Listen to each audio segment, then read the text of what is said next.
Kronologi siswi SMA Gorontalo dikeroyok teman sekolahnya, orang tua sebut pelaku merupakan anak dari seorang guru.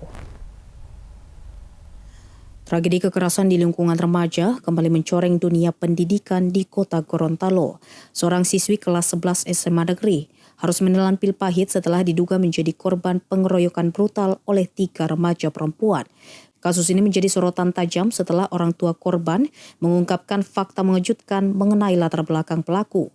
Di balik aksi kekerasan yang terencana tersebut, salah satu terduga pelaku disinyalir merupakan anak dari seorang tenaga pendidik atau guru. Kejadian yang berlangsung di tengah kegelapan malam itu menyisakan trauma mendalam bagi korban. Luka fisik mungkin perlahan memudar, namun guncangan psikis yang dialami remaja ini dilaporkan masuk dalam kategori trauma berat yang sangat mengkhawatirkan. Kronologi peristiwa kelam ini bermula pada Senin malam, 19 Januari 2026. Saat itu jarum jam menunjukkan pukul 18.30 WITA, waktu di mana aktivitas masyarakat mulai melambat dan malam mulai turun menyelimuti kota. Korban yang dikenal sebagai sosok remaja pendiam dan juga tertutup itu berpamitan kepada ibunya yang berinisial R. Ia menyampaikan niat untuk berkumpul di rumah seorang temannya guna urusan pertemanan biasa.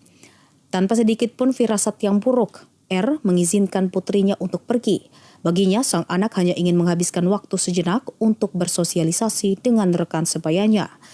Menyadari adanya gelagat tidak baik dari rombongan tersebut, korban sempat berupaya melakukan negosiasi. Ia meminta agar masalah yang mereka hadapi dapat dibicarakan baik-baik di dalam rumah saja. Upaya perlindungan sebenarnya sempat datang dari pemilik rumah lokasi pertemuan.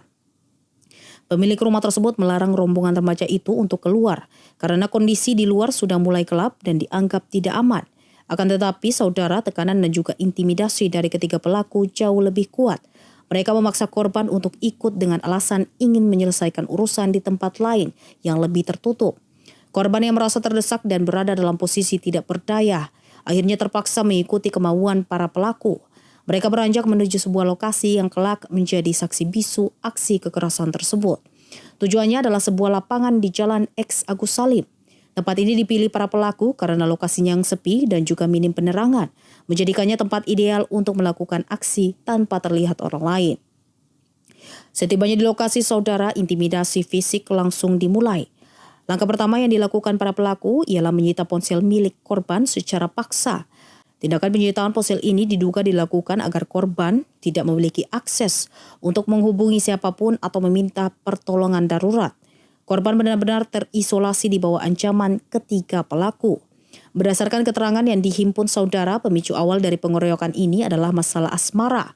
Adu mulut sempat terjadi sesaat sebelum kekerasan fisik benar-benar pecah. Situasi dengan cepat memanas dan berubah menjadi aksi pengeroyokan yang brutal. Tanpa rasa iba, ketiga pelaku mulai melancarkan serangan fisik secara bergantian kepada korban yang tak melawan. Rambut korban ditarik dengan kasar hingga ia kehilangan keseimbangan. Tidak berhenti sampai di situ, pukulan demi pukulan mendarat di tubuh remaja malang tersebut. Salah satu bagian paling menyedihkan dari kronologi ini adalah para pelaku menendang bagian perut dari korban. Korban yang sudah tersungkur di tanah tidak diberikan kesempatan untuk membela diri. Bahkan tubuh korban sempat dibanting ke tanah dengan keras. Benturan tersebut menyebabkan kepala korban mengalami pening yang luar biasa dan juga rasa nyeri yang hebat. Saat korban berusaha untuk bangkit kembali, salah seorang pelaku justru menyorotkan cahaya senter tepat ke wajahnya. Dalam kondisi silau dan juga bingung itulah, pukulan kembali mendarat di wajah korban. Setelah kejadian terungkap saudara, pihak keluarga segera melakukan tindakan medis dan juga visum. Hasilnya mengonfirmasi adanya luka lebam di sekujur tubuh korban, serta guncangan jiwa yang masuk kategori trauma berat. Pihak sekolah sendiri sebenarnya tidak tinggal diam dan mencoba memediasi pertemuan antar orang tua siswa. Namun, disinilah kekecewaan keluarga korban semakin memuncak. Ibu korban, yakni R, mengungkapkan bahwa dalam pertemuan tersebut ia tidak melihat adanya itikat baik atau permintaan maaf yang tulus dari pihak pelaku. Lebih mengecewakan lagi, saudara R menyebutkan bahwa salah satu orang tua pelaku berprofesi sebagai guru. Namun, oknum pendidik tersebut justru disinyalir melakukan pembelaan berlebihan terhadap tindakan anaknya tersebut. Download Tribun X sekarang, menghadirkan lokal menjadi Indonesia.